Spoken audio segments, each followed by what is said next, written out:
has tested our city in unimaginable ways. It has completely upended our sense of normalcy, our sense of who we are, the predictability about what our lives will be from day to day. But it has also created an opportunity for us to come together and find sustainable solutions to the challenges that we face, that we have not faced for decades, but are now front and center, that the pandemic has exposed. Opportunity that we can do to set a new course for who we are as a city, to right past wrongs, not ignore them as too tough, too intractable, too big for us to take on.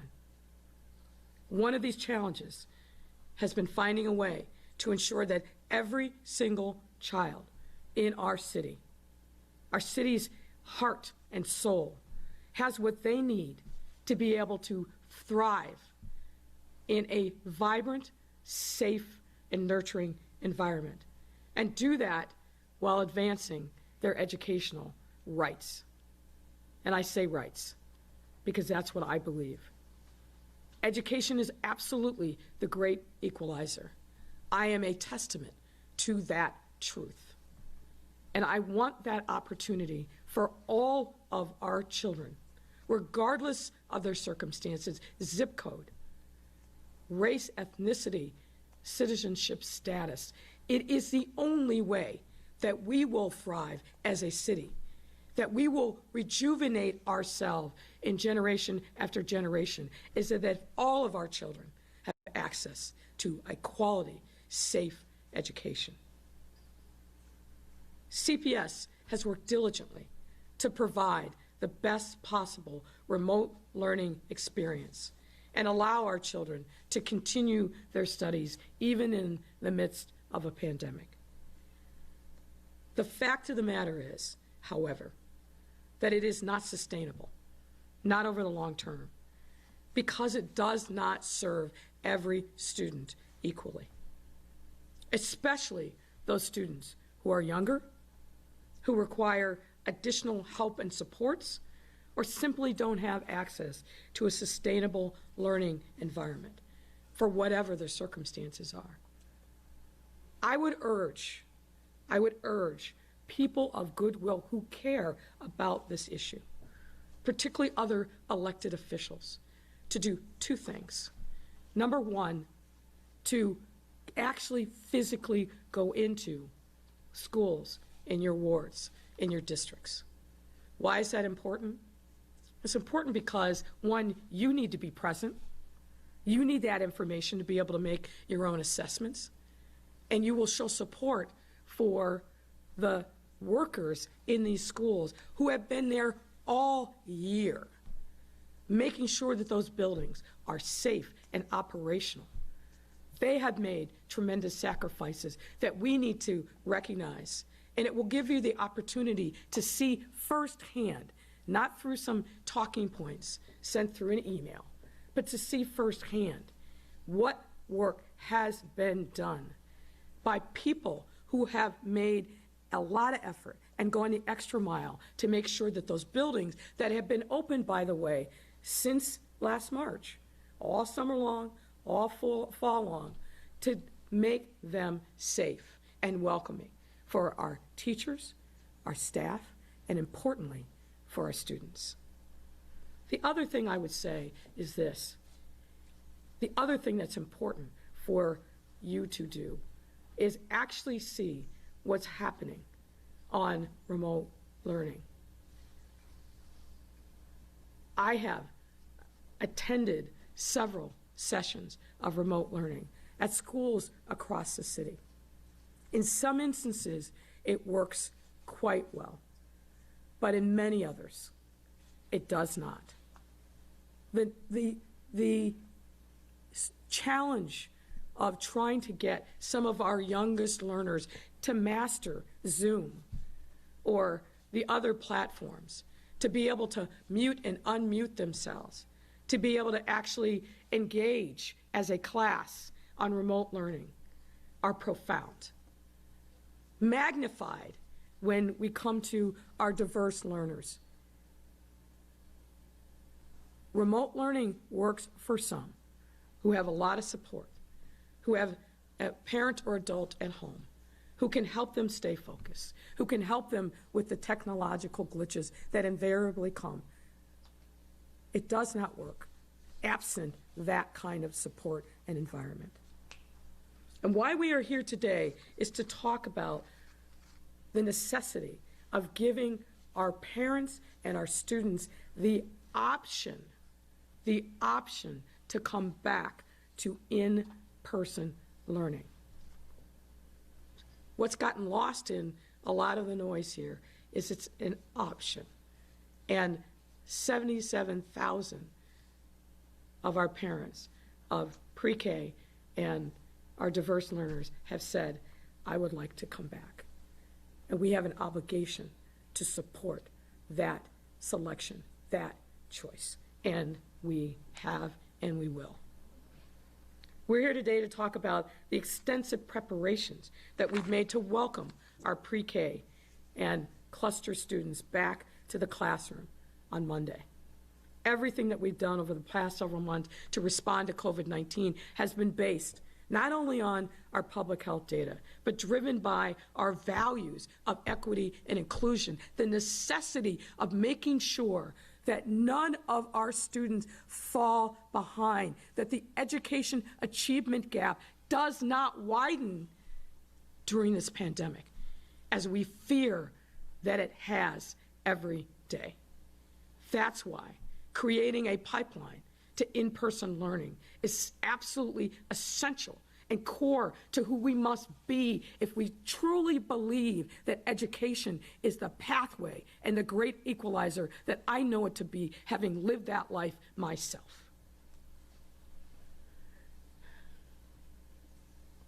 In welcoming our youngest and highest need students back to the classroom, especially those who are Black and Latinx, we are restoring their access to high-quality, in-person instruction in a way that balances our commitment to equity with our current public health situation.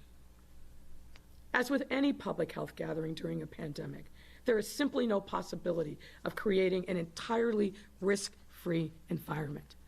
Living in our homes with masks is a risk environment. Going outside of our homes, even to collect the newspaper in the morning or our mail, creates a risk. So this is about mitigating that risk that we all live with every single day. I know that I speak for Dr. Jackson and her team when I say that the health of our students and their families, and of course our members of our school community, is our #1 priority, as it should be. And we will continue to work around the clock to do everything possible to mitigate any potential risk in any school environment because of that commitment to that #1 priority. And I want to take a moment to dispel a couple of some of the biggest myths that are floating around our return to in-person instruction, which Dr. Jackson will go into in more detail. Myth #1. That proper PPE won't be supplied to students and staff. Utterly false. This is simply not the case. I've been in those schools myself. I've seen the bundles of masks and other equipment that are available for teachers, for staff, and importantly, for students. And that's in addition to the other layers of protective measures, such as daily health screenings. Another myth is that many of our schools lack proper ventilation, when in fact, thanks to an $8.5 million investment, every classroom and front office that will be used during this time will be equipped with its own HEPA purifier. These purifiers filter over 99.99% of airborne viruses, bacteria, and mold. And this investment comes after CPS conducted a multi-stage ventilation and air quality assessment back in the fall to ensure buildings are properly ventilated. It's thanks to measures like these, along with the success we're seeing at our city's private and parochial schools that have already resumed in-person learning and have been doing it for months, that we are confident in our ability to support our students Monday and every day moving forward. Let me also just say this. Of course, because of the great public health infrastructure that we have in this city, which we know is a luxury that many communities do not have, even in our surrounding suburban communities. We have some of the greatest minds in public health in the country, if not the world, who are here in Chicago and who have been our partners every single way on this journey with public schools. Not only have they looked at the international and national studies about what is happening in the school setting, in schools where there is in-person learning, and taking that knowledge and applying it here in Chicago, we also have the benefit of being in partnership with the other schools that exist here in Chicago, the parochial schools, the other private schools, the charter schools. Many of these schools are in exactly the same neighborhoods as our CPS schools. We have learned from their experience, and we have applied that learning to what we are doing in our buildings to make sure that when students come back, that those buildings are safe. We are doing everything that we can to place safety in this pandemic at the front and center of what we are doing, and using the learning from other schools' experiences to our benefit, but importantly, to the benefit of our school community. Let me just also say that I know some in our school community are concerned about resuming in-person instruction. I get that. This is a very challenging time for all of us. I said at the outset that this pandemic has unmoored us from our sense of who we were and the certainty of what tomorrow would bring. But we need to forge forward with the knowledge that we have gained over the course of this almost year that we've been living with this pandemic. January is not last March. We know a lot more than we knew then. And we know a lot more about how we can actually protect ourselves, which Dr. Artery and I have been preaching on almost a daily basis every day since this pandemic came to our city. I understand the concerns. I hear them. I have a child myself who is school-aged. I have relatives and friends in my network who I talk to on a daily basis who also have young children. But because of that, my resolve about making sure that we provide a high-quality, safe educational environment for our children has never wavered, and in fact is more resolved than before. We have to make sure that we balance these important equities. Our children's lives, indeed their futures, are at stake. Their ability to be able to fulfill their God-given talents is on the table. We have to take that responsibility and the obligation to them seriously, and we do.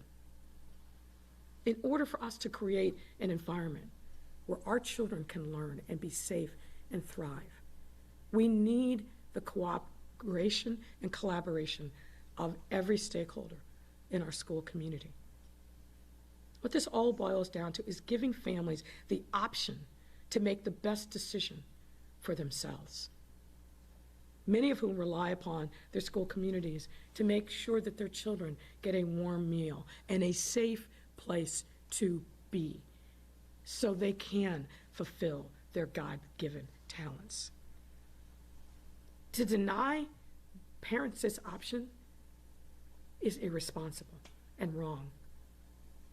It just is. I understand the stress that we have all felt during this pandemic, but we cannot lose sight of our ultimate goal, which is to keep our children safe and nurtured and engaged, and give parents and families a pathway to do just that, if they choose to, by sending their children to school, as is their right I want to take this moment to thank Dr. Jackson and her team for all they've done to prepare our schools for reopening.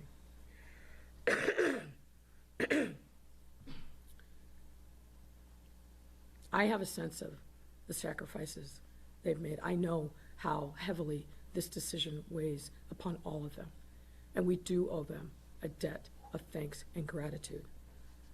In this time, this unusual time that has upended everything, public service is challenging and daunting and hard.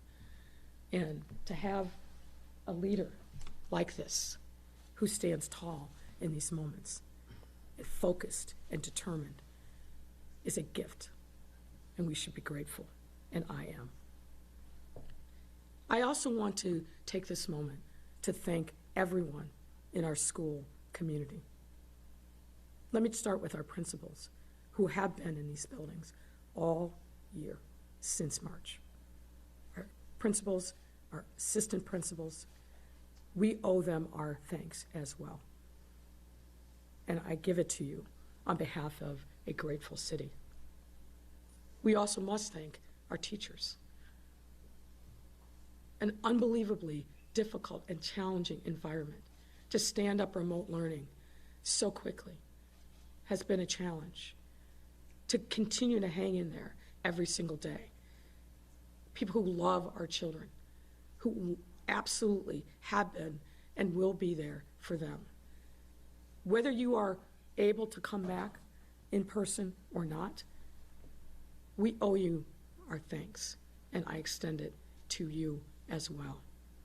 And I have to also say to our critical other important school workers, the cafeteria workers, the custodians, the security guards and the janitors, who have also been in our buildings without fail since March, through the spring, through the summer, through the fall.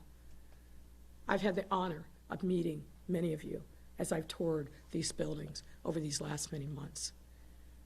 You have been heroic in your sacrifices, in showing your incredible dedication to your schools and to your communities. And I want to thank you from the bottom of my heart for everything that you have also done.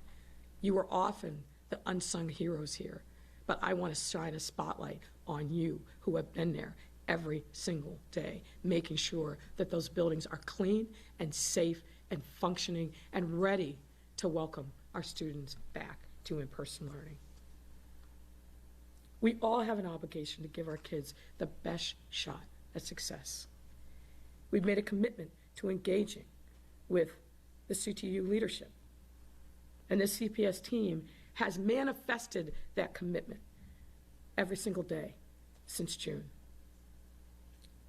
CPS's good faith efforts to engage with the CTU leadership, 51 formal meetings and counting, not to mention all the informal conversations that have taken place. Our folks have come to the table with good faith. Our folks have come to the table wishing to forge a partnership and collaboration in the best interest of our children. We have to have partnership in that. We need to have a going forward with substantive collaborative engagement focused first and foremost on our children and their education and their safety. We are here. We are at the table.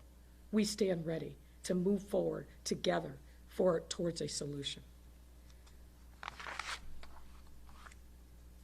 The fact of the matter remains that remote learning, as I've said, just isn't sustainable for everyone. It works fine for some, but increasingly we're seeing, not just here in Chicago, but nationally, it's just not working for others. So let me end by saying this. To our teachers and our staff, we look forward to seeing you on Monday. I want you to know that I have absolutely heard you. Absolutely heard you. I know you are anxious. I know many of you are scared. And I understand that. And we will continue to work hard to make sure that we are accommodating as many people as possible. I also know that you care deeply about our children. You wouldn't be in this profession if you didn't. You wouldn't be making the kind of sacrifices that you make for your families and yourself year in and year out if you didn't love our children and put their interest first. I want to assure you that we have and we will continue to take every step in our power to keep everyone in our school community safe. That's why I know those of you who are able will be seeing you on Monday, ready to unite with your students safely and in person. Thank you very much, and at this time, I bring Dr. Janice Jackson to the podium. Thank you. All right. Thank you, Mayor Lightfoot, for those passionate remarks and for the gratitude that you expressed for not only my senior leadership team, but more importantly, the school-based professionals that have been working in our schools since last March and those who will be returning this week and next week. Monday is a huge day for us here in Chicago Public Schools. For the first time since March of last year, we will be reopening our doors to students, and we could not be happier that this is occurring. Of course, this will be a long, hard road, and I want to underscore the fact that we have been planning since last year to bring our students back to school. Our team has been fully committed from the beginning to make sure that we have the strongest possible reopening plan that ensures the health and safety of our students and our staff. We have worked closely with our partners at the Chicago Department of Public Health to ensure that the plan that we have is comprehensive and takes into consideration all of the guidance that health professionals throughout the country have said are important in order to have a safe in-person learning environment. I am happy to report that our plan not only meets those expectations, but in many cases exceeds the guidance that we've received from the CDC as well as our local and state health departments. To underscore what Mayor Lightfoot said earlier, we have invested over $100 million to ensure that our schools are safe and students can return to an environment that mitigates the risk of contracting COVID. Specifically, we've spent $42 million on additional emergency supplies. This includes the HEPA filters that we've talked about extensively, which have been installed in every single classroom that will be welcoming students back on Monday. This also includes multiple face coverings for students and staff, additional materials such as soap, disinfectant, and hand sanitizer that is needed in order to have healthy hygiene. And we've also installed signage throughout all of our school buildings to remind people of the rules and regulations. In addition to this, we have invested more than $70 million in building improvements throughout the city to help with some of the ventilation issues that have been talked about. We took this unprecedented step for two very important reasons. The first reason is our students, most of whom are Black and Latinx. They deserve access to an in-person learning option. We have seen throughout this pandemic, attendance, enrollment, and grades drop dramatically, and no one is more hardest hit than our African American students on the south and west side of Chicago.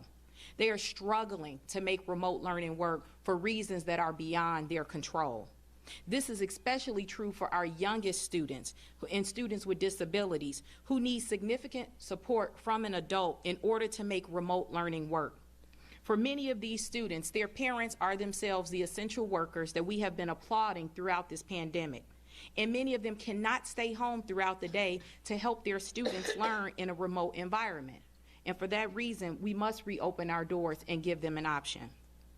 Second, we know that with the right mitigation strategies, our schools are safe.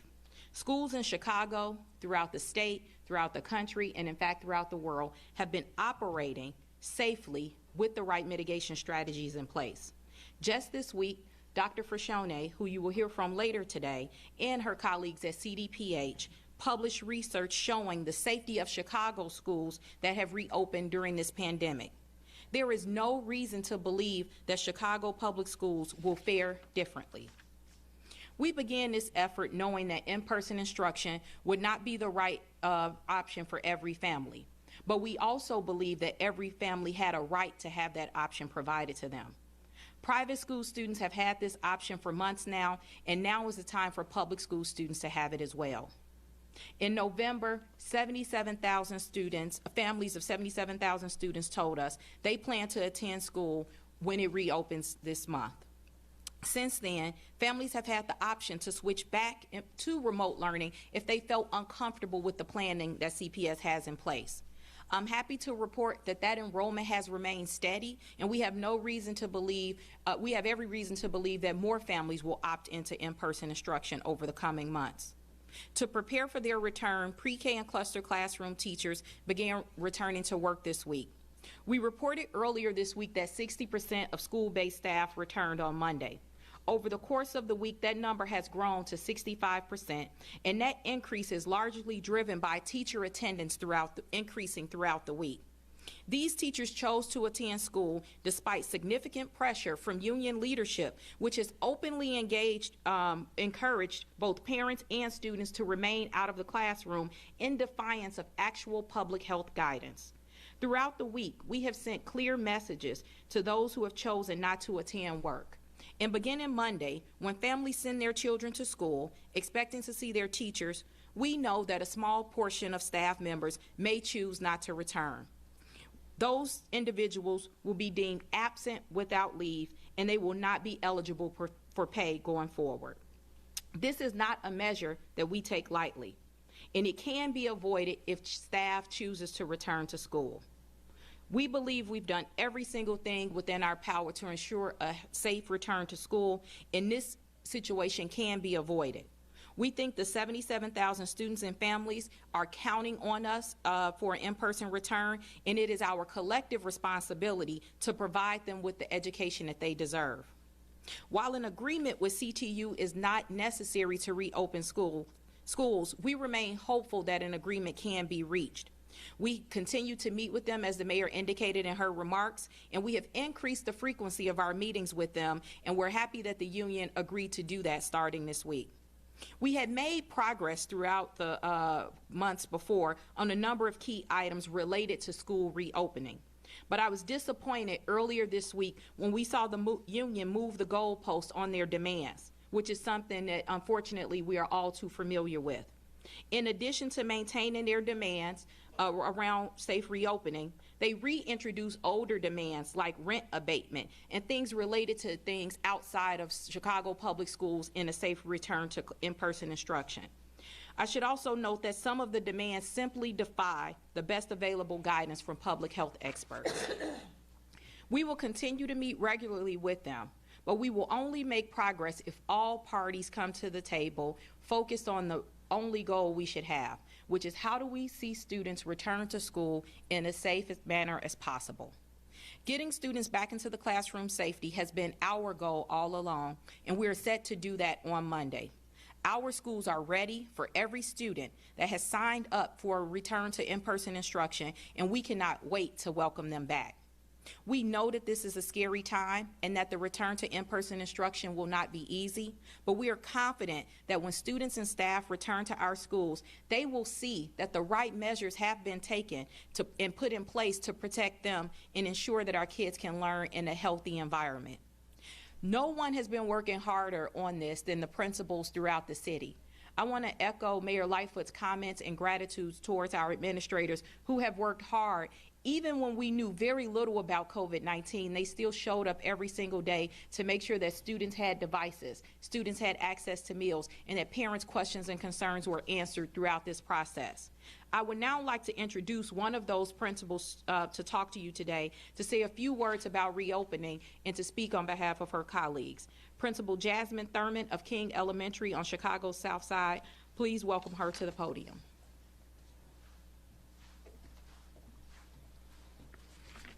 Great morning, everyone. My name is Jasmine Thurman, and I am a proud principal in Chicago's Englewood community at King Elementary School, also known as King Academy of Social Justice, where our theme for this year is Chase Greatness Together. It has been nearly 300 days since students have been in our classrooms at King Academy learning. As a principal, it's a reality that has been extremely challenging, but it has reinvigorated my love and commitment to my students, families, and community. While there are several challenges I could focus on, I want to highlight some successes. After the civil unrest in May, with the support of our Network 11 chief, Julius Lawson, our school mobilized students, families, and staff to carry out a socially distant community cleanup day. In June, we graduated an amazing group of 8th graders who headed to high school. In September, we welcomed our new and eager pre-K students and their families into the King family. Just before winter break, we provided all of our students with holiday gifts and winter coats. In addition, we recognized about 150 students for achieving perfect attendance that week, which is certainly leaps and bounds ahead of where we were at the beginning of the school year.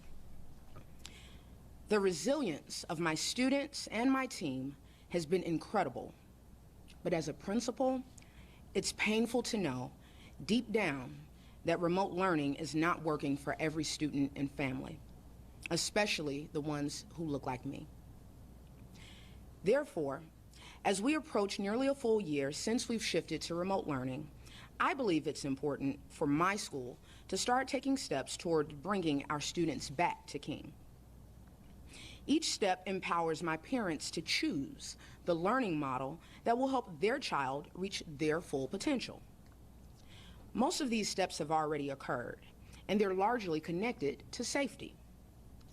My school building is already filled with signage, hand sanitizer dispensers, shields, and other materials that will help keep students and staff safe.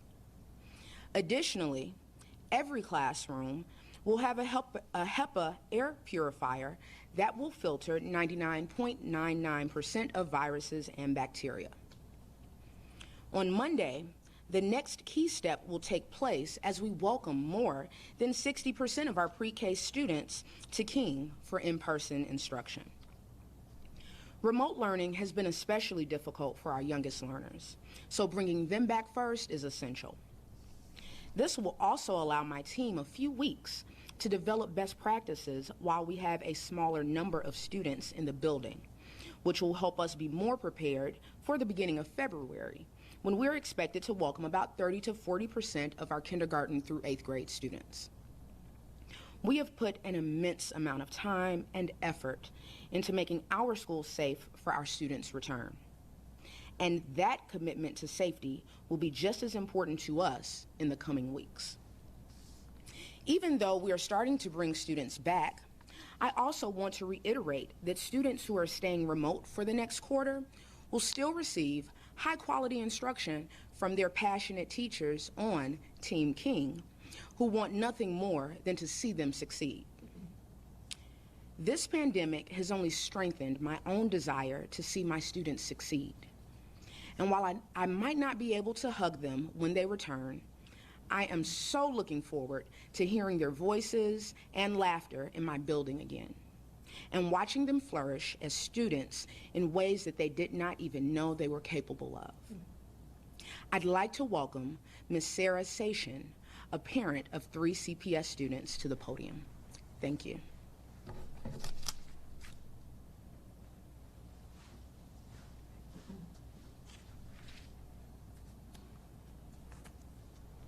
Good morning. My name is Sarah Sation, and I am a CPS parent.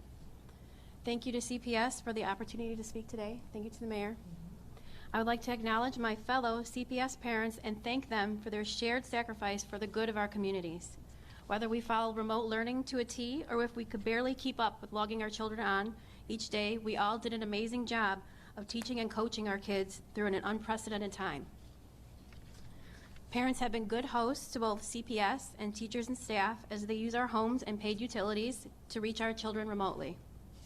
We are pulling this off every day while also working, managing a household, dealing with our own health issues, our own tragedies, poverty, utilities getting shut off, threatened evictions, and food scarcity.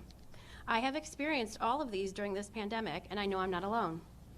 So from one parent to another in the city, thank you. Parents have gone through it, and we're still going through it.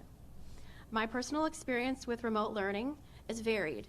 my junior in high school, is thriving, and I will declare this her best academic year yet. She follows along all day and is self-motivated to keep up with her work.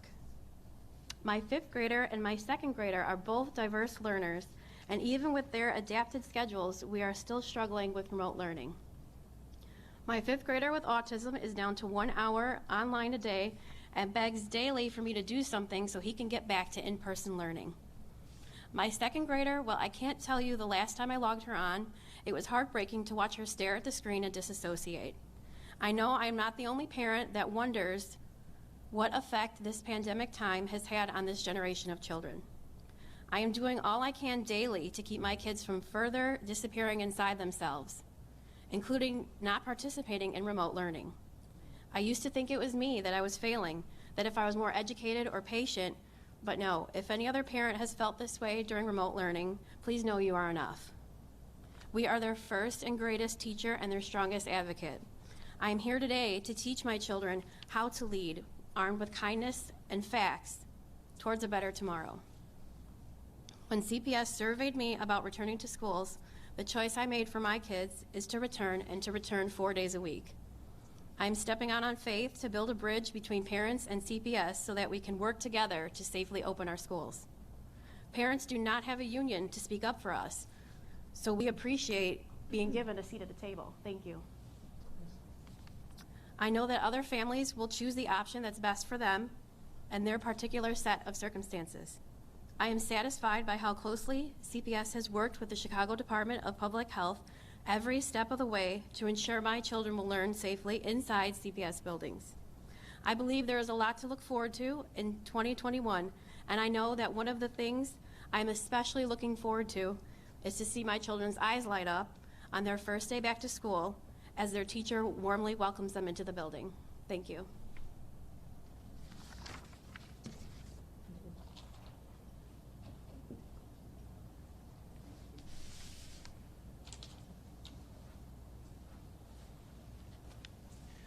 Well, good morning. My name is Dr. Jonathan McKenzie. I'm the Chief Executive Officer for the Family-Centered Educational Agency and pastor of the Hopewell Missionary Baptist Church located in Englewood, Illinois. I'm a man of faith, therefore I walk by faith and not by sight.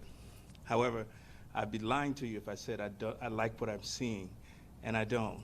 I don't like seeing students out of school during the day begging for money along the side of the expressway during the 10 o'clock hour.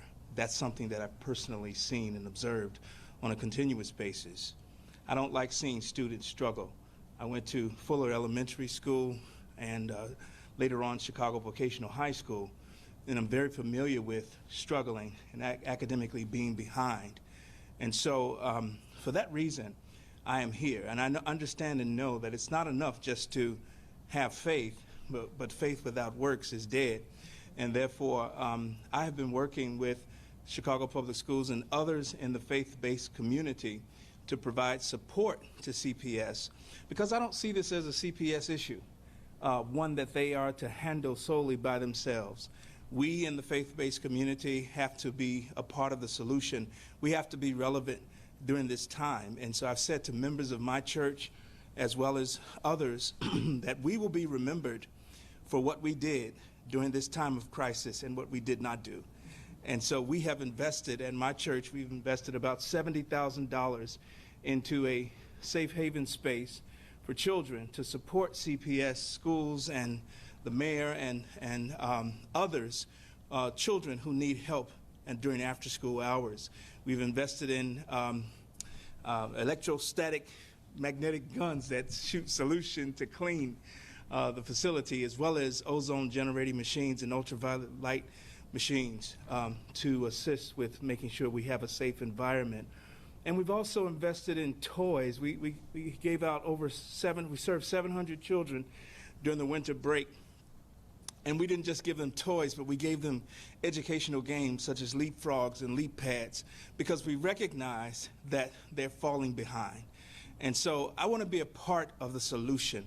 A church just should not be open on Sundays. It can be open 7 days a week, and we want to be relevant. And so with that in mind, I'm asking others in the faith-based community who have already been giving services to students to continue to do that, And those of us who are not giving those services, I encourage you to strongly consider thinking about how you can be a part of the solution as a part and addressing this particular problem. So thank you, Mayor Lightfoot. Thank you, Dr. Jackson, for this opportunity. And I think Mayor Lightfoot will take some questions now. Or? Thank you for serving me up. You're welcome.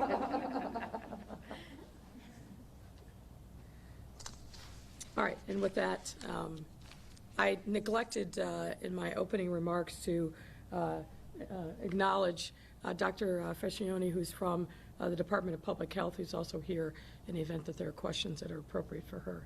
So, sir, the floor is yours. Thank you. Jesse Echeverria with Univision.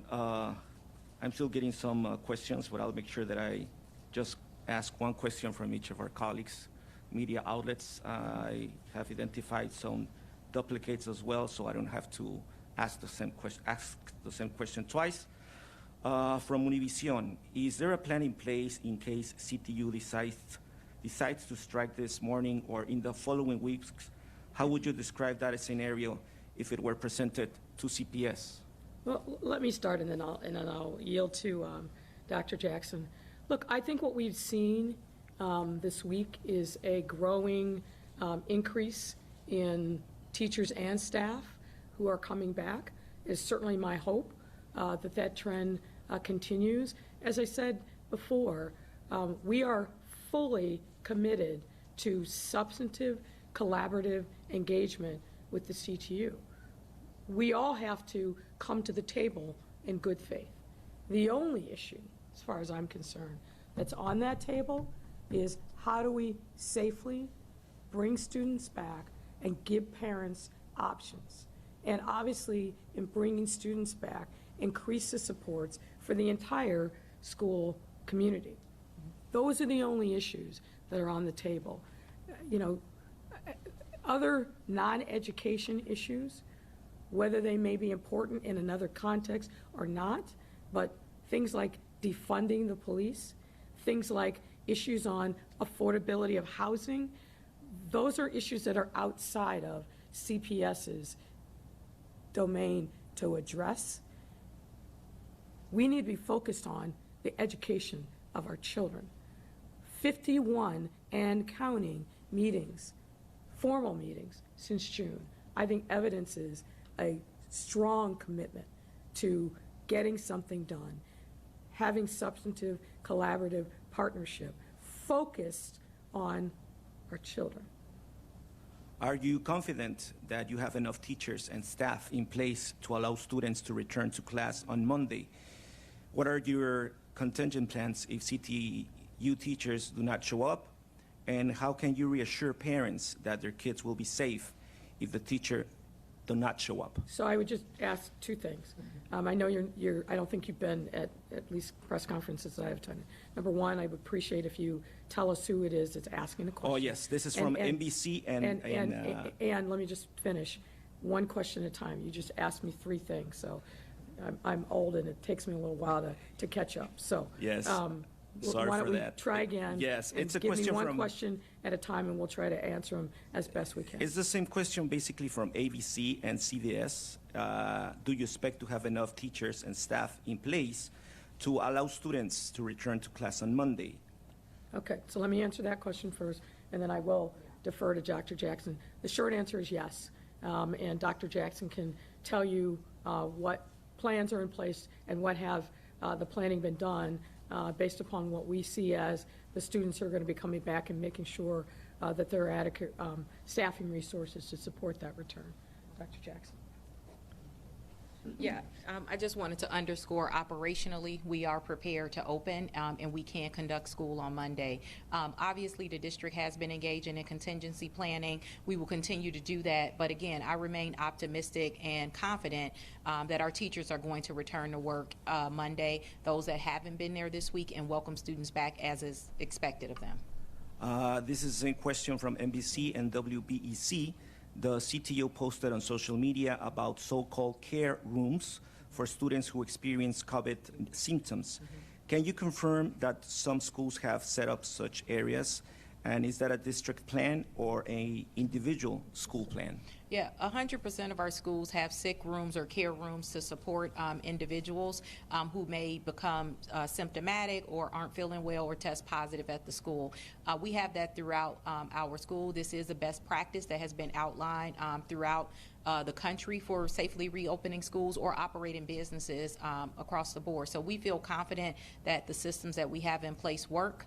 I believe that there was some conversation around some schools where capacity is limited. These are schools that have a large number of students that are expected to return, and we have put in, as a last resort, some of those same infrastructure structures that hospitals are using throughout this country when there's overflow. So again, we feel that that this is going to be managed, but we did have a handful of schools whose capacity is such that they needed an additional layer of support should they see people who are symptomatic that need to wait either to be picked up from a parent or wait for tests to come back, et cetera.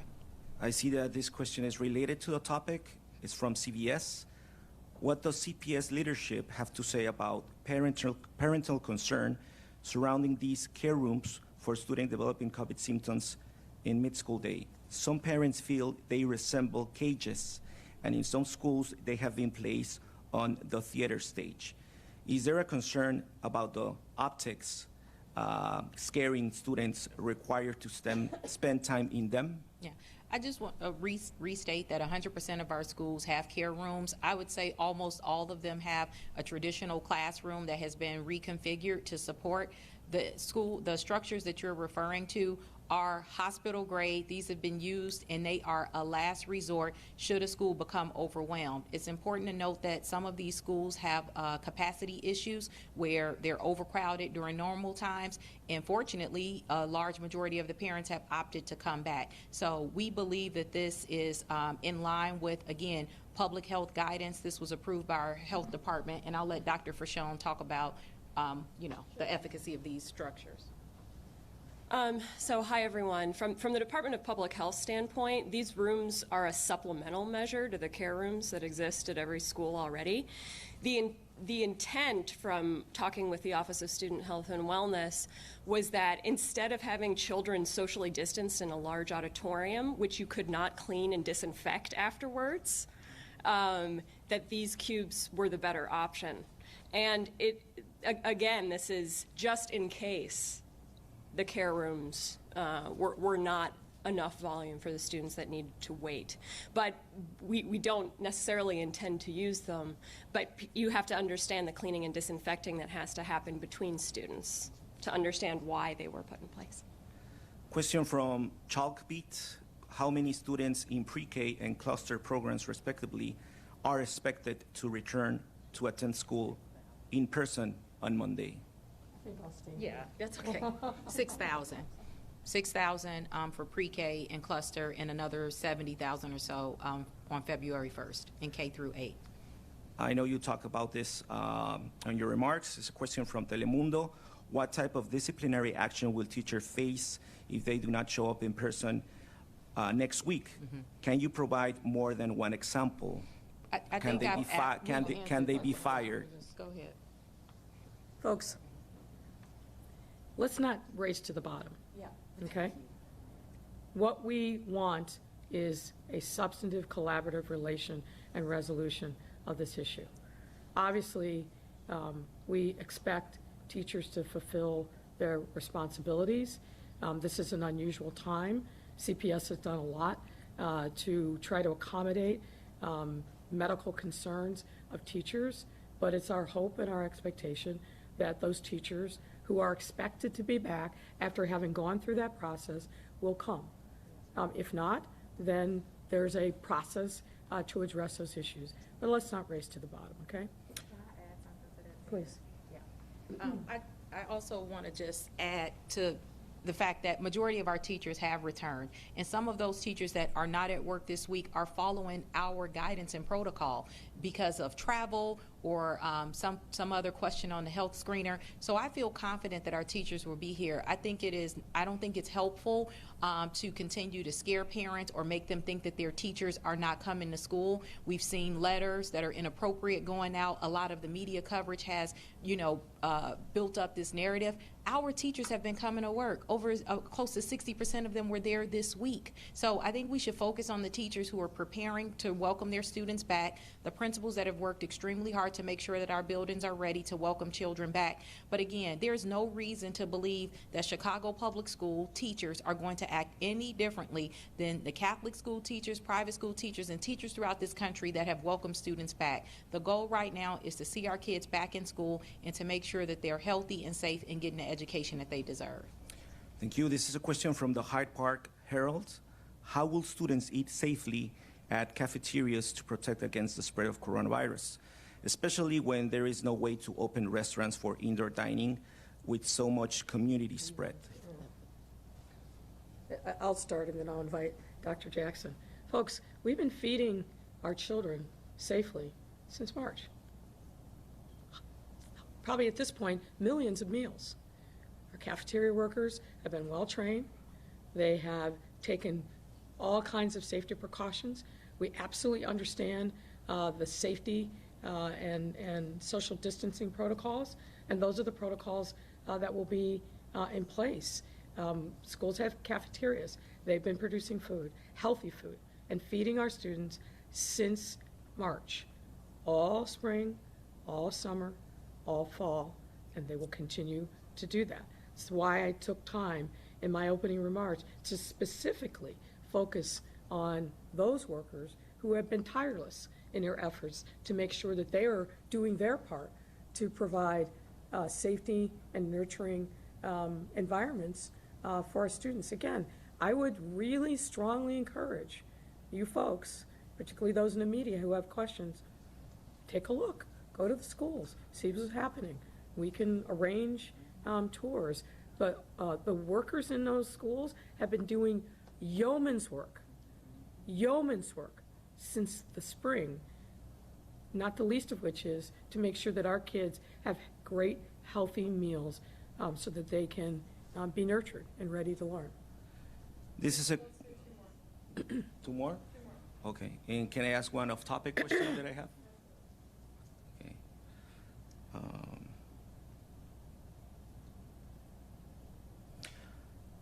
From Amy Jacobson, WIND, this morning the CDC came out with a study saying it's more dangerous for the spread of COVID at home, and again that schools are safe.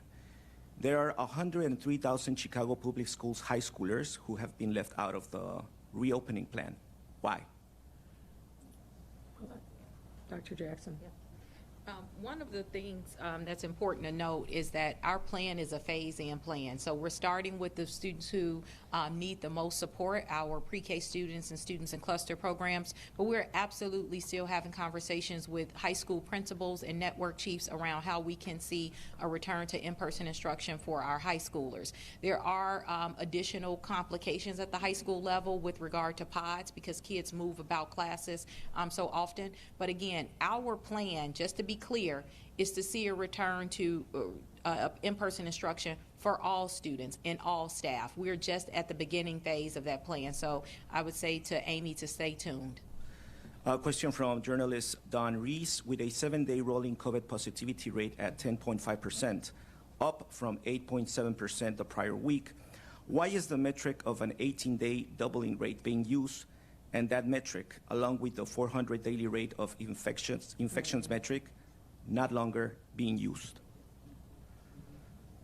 Yeah, thank you for asking that question. So in terms of how our understanding of the data around COVID has changed since we made public health metrics in the spring and in the summer, one thing that we've learned a great deal about is how the numbers actually impact schools. So when we look at the curve and the epidemiologic curve of this virus, so how many cases we have per day with our immense testing infrastructure that has been set up in this city, we see that we peaked in November. We saw a little bit of a bump after the holidays of Thanksgiving. We may see either a plateau or a little bit of a bump after the winter holidays, but we are at half of the peak of where we were in November. That's a fact.